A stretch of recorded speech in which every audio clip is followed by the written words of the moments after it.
Hi guys. இன்னைக்கு நம்ம இந்த வீடியோவில் எதை பற்றி பார்க்க போகிறோம் அப்படின்னா, அதாவது ஐடி இண்டஸ்ட்ரீஸ்க்குள்ளே போகணும் நிறைய பேருக்கு ஆசை இருக்கும். ஐடி ஜாப்ஸ் வாங்கணும், நிறையா சேலரி வாங்கணும் அப்படின்னு நிறையா ஆசைப்படுவீங்க. ஆனால் இப்போ மேபி நீங்கள் வேற ஒர்க்கில் இருக்கலாம். ஸோ இப்போ நீங்கள் பார்த்துக்கிட்டு இருக்க வேலையை விட்டுட்டு ஐடி ஜாப்ஸ்க்குள்ளே வரலாமா? அதில் ரிஸ்க் இருக்கா? இல்ல வேலை தைரியம் விட்டுட்டு வந்தா அப்படின்னா நம்மளுக்கு ஈஸியா வேலை கிடைச்சிருமா? ஏன்னா எல்லாரும் ஈஸியா வேலை கிடைக்கும்னு சொல்றாங்களே. 50 நாள் ஐடி வேலை கிடைக்குது, 100 நாள் ஐடி வேலை கிடைக்குது அப்படின்னு சொல்றாங்களே. ஸோ நம்ம தைரியமா ரிஸ்க் எடுக்கலாமா? என்னோட பெர்சனல் அட்வைஸ் என்னன்னு கேட்டீங்க அப்படின்னா, அந்த மாதிரிலாம் ரொம்ப தைரியமா ரிஸ்க் எடுக்காதீங்க. அதுக்கான டைம் இது கிடையாது. ஸோ ஐடி இண்டஸ்ட்ரீஸ்க்குள்ள போகணும்னு ஆசை எல்லாருக்குமே இருக்கும். ரீசன் என்ன அப்படின்னா 3 ரீசன் தான். சிம்பிளா சொல்லணும் அப்படின்னா, ஃபர்ஸ்ட் வந்து சேலரி ரொம்ப அதிகமா இருக்கும். செகண்ட் வந்து ஒர்க் என்விரான்மெண்ட் ரொம்ப ஜாலியா இருக்கும். சில இடத்துல ஸ்ட்ரெஸ் இருக்கும். பட் மேக்ஸிமம் ஜாலியா தான் இருப்பாங்க. 3வது லீவ் ஃபெசிலிட்டிஸ்.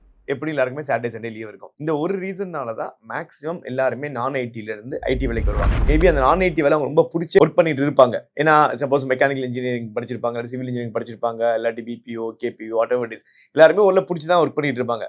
பட் அதை பிடிச்சி ஒர்க் பண்றதை விட்டுட்டு ஏன் இந்த ஐடிக்குள்ள மூவ் ஆகுறாங்க அப்படின்னா அந்த 3 ரீசன் ஆல்ரெடி நம்ம சொன்ன மாதிரி தான். இப்போ நான் வந்து ஐடி இண்டஸ்ட்ரிக்கு போகணும்னு ஆசைப்படுறேன் சார். இப்போ நான் வந்து வேலையை விட்டுட்டு வர போறேன் அப்படின்னு நீங்க சொல்ற ஆளா இருந்தீங்க அப்படின்னா கண்டிப்பா இந்த வீடியோ உங்களுக்கு தான்.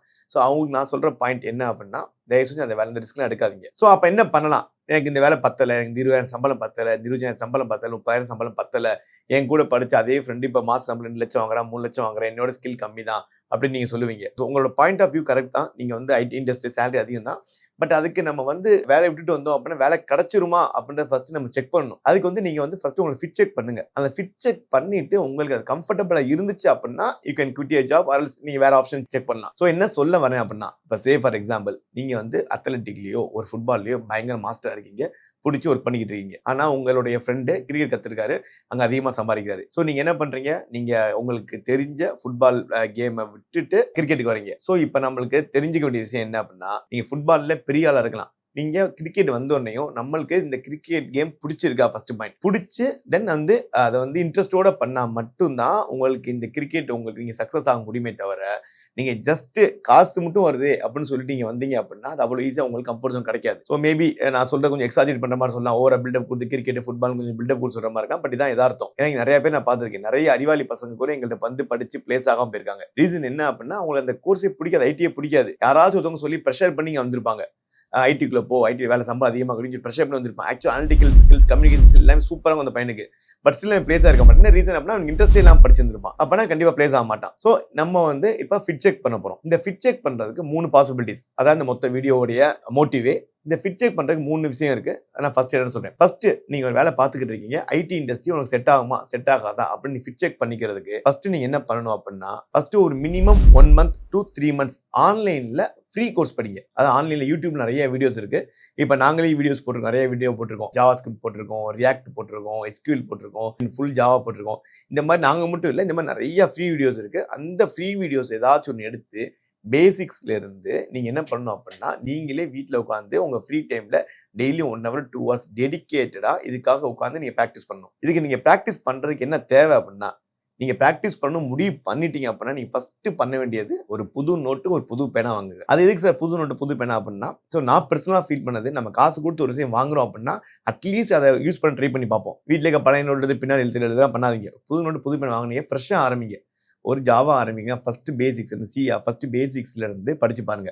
ஆனா டெய்லி 1 hour 2 hours நீங்க படிச்சு பார்க்கணும். படிச்சு பார்த்து ஒரு 1 month to 3 months உங்களுக்கு எதுவும் கம்ஃபர்ட் வந்துருச்சு, இது மேல லவ் கிரியேட் ஆயிருச்சு, ஒரு கிரேஸ் கிரியேட் ஆயிருச்சு அப்படின்னா, அதுக்கு அடுத்த ஸ்டெப் நம்ம மூவ் ஆகலாம். ஃபர்ஸ்ட் நம்ம செக் பண்ணணும். நம்மளுக்கு இதுல இன்ட்ரெஸ்ட் வருதா, அதோட கிரேஸ் கிரியேட் ஆகுதா அப்படின்ட்டு. இல்ல சார் ஆன்லைன்ல ரெக்கார்டிங் வீடியோலாம் பார்த்து எனக்கு இன்ட்ரெஸ்ட் இல்ல, நிறைய ஆன்லைன்ல வந்து கோர்ஸ் கண்டக்ட் பண்றாங்கல்ல, அந்த மாதிரி நான் கோர்ஸ் படிக்கணும்னு ஆசைப்படுறீங்க அப்படின்னா அது செகண்ட் ஆப்ஷன். அந்த ஆப்ஷனுக்கு நீங்க என்ன பண்ணணும் அப்படின்னா, நிறைய இன்ஸ்டியூட் ஆன்லைன் கோர்ஸ் கண்டக்ட் பண்றாங்க.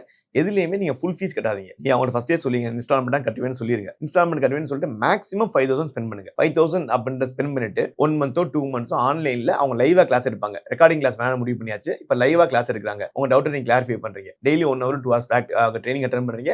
திருப்பி அடுத்த 1 hours நீங்க பிராக்டிஸ் பண்ணி பார்க்கணும். இந்த மாதிரி ஒரு 1 month to 3 months maximum try பண்ணி பாருங்க. உங்களுக்கு இதுல கம்ஃபர்டபுளா இருந்தா அதுக்கு அடுத்து நம்ம வேலையை பத்தி யோசிக்கலாம். ஓகேவா?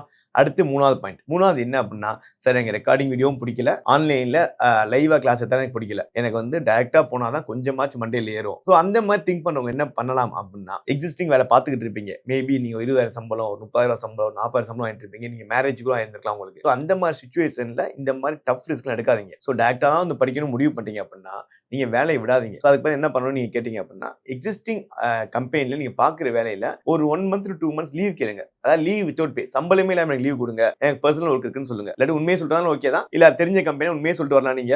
நான் படிக்க போறது கொஞ்சம் எனக்கு மைண்ட் இதா இருக்கு. நான் என்னை கொஞ்சம் அப்கிரேட் பண்ணிக்கணும். கொஞ்சம் ஐடி கொஞ்சம் படிச்சுக்கலாம்னு நினைக்கிறேன் அப்படின்னு சொல்லிட்டு நீங்க சொல்லிட்டே வரலாம். இல்லன்னா லீவ் வித்தவுட் பேலே நீங்க வந்துட்டு 1 மந்த் 2 மந்த்ஸ் நீங்க வந்து டைரக்ட்டா வந்து படிங்க. இப்ப அங்க சம்பளம் கிடையாது. ஆனா வேலை போகல. இப்ப நீங்க 1 மந்த் 2 மந்த்ஸ் நீங்க படிச்சுட்டு, இப்ப உங்களுக்கு கம்ஃபர்டபுளா இருந்துச்சு. இது நல்லா புடிச்சிருச்சு. ஐடி புடிக்குது. நல்ல கிரேஸ் இருக்கு இது மேல அப்படின்னா, இப்ப நீங்க அங்க பேப்பர் போடலாம். அங்க பேப்பர் போட்டு ப்ராப்பரா வாங்க.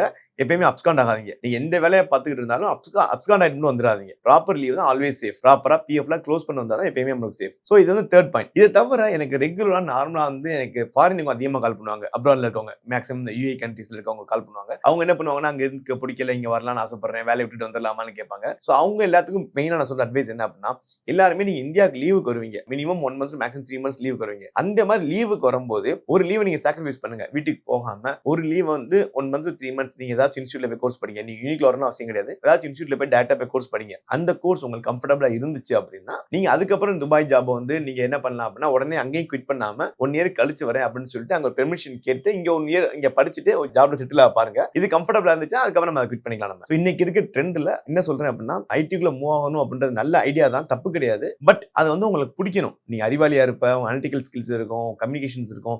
பட் அது மேல இன்ட்ரெஸ்ட் வராட்டி நம்மளுக்கு வந்து அது வந்து மண்டையில ஏறாதுன்னு வச்சுக்கோங்களேன். சோ அந்த மாரி ஒரு ஃபீல்ட் அது. சோ அதனால ஐடிக்குள்ள வர்றது நீங்க நீங்க எக்ஸ்பெக்ட் பண்ற எல்லாமே கரெக்ட் தான். சேலரி நல்லா இருக்கும், ஒர்க் கல்ச்சர் ஜாலியா இருக்கும், லீவ் இருக்கும், நிறைய அடிஷனல் பெனிஃபிட்ஸ் எல்லாமே இருக்கும். பட் அதுக்கு வந்து நம்ம ஃபிட் செக் பண்ணிட்டு நீங்க வாங்க. ஏன்னா நீங்க என்ன பண்ணுவீங்கன்னா, ஜஸ்ட் லைக் தட் வீட்ல வந்து ஒரு ஃபால்ஸ் கமிட்மென்ட் குடுத்து வந்துடுறீங்க. ஏன்னா இங்கேயும் நிறைய பேர் நடக்குது அது. ஃபால்ஸ் கமிட்மென்ட் எப்படி குடுத்து வராங்க அப்படின்னா, நான் 3 மாசத்துல வேலை வாங்கிருவேன், 4 மாசத்துல கண்டிப்பா வேலை வாங்கிருவேன்னு சொல்லிட்டு, மேரேஜ் ஆனவங்களே நீங்க வேலைய விட்டுட்டு அசால்ட்டா வந்துடுறீங்க நீங்க. அதுக்கப்புறம் இது வந்து ரொம்ப ஒரு ஃப்ரெஷர்ஸ்க்கு வந்து பிரச்சனை கிடையாது. சின்ன பசங்க அவங்க இந்த வேலை அடுத்த வேலை பார்ப்பாங்க. வயசு கம்மி எல்லாமே பிரச்சனை கிடையாது. ஸோ நீங்க வந்து ஒரு ஒரு மேரேஜ் ஆனவங்க பசங்களா இருப்பாங்க. 30 இயர்ஸ்க்கு மேல போயிருக்கும். அந்த மாரி டைம்ல ரொம்ப ஹெவி ரிஸ்க் எடுக்காதீங்க. அதுக்கு முன்னாடி ஒரு சின்ன ஃபிட் செக் பண்ணிக்கோங்க. இவ்வளவு நாள் ஒர்க் பண்ணிட்டீங்க. அடுத்த ஒரு 3 மாசம் ஃபிட் செக் பண்ணதுல எந்த தப்பும் கிடையாது. இல்ல இது ரிலேட்டடா உங்களுக்கு ஏதாச்சும் டவுட்ஸ் இருக்கு. நான் வந்து உங்கள மீட் பண்ணணும். என்னைய வந்து மீட் பண்ண ஆசைப்பட்டீங்க அப்படின்னா, you can come to my Chennai office. நான் மண்டே டூ சாட்டர்டே அவைலபிளா இருப்பேன். நீங்க எப்ப வந்து என்னை மீட் பண்ணலாம். இத்தனை டைம்ஸ் நான் மீட் பண்ணலாம். வேற எங்கேயாச்சும் கோர்ஸ் படிக்கணும் அப்படின்னா கூட வந்து என்கிட்ட கைடன்ஸ் கேளுங்க. Then you can join any course in any other institute. Thank you so much guys. All the very best.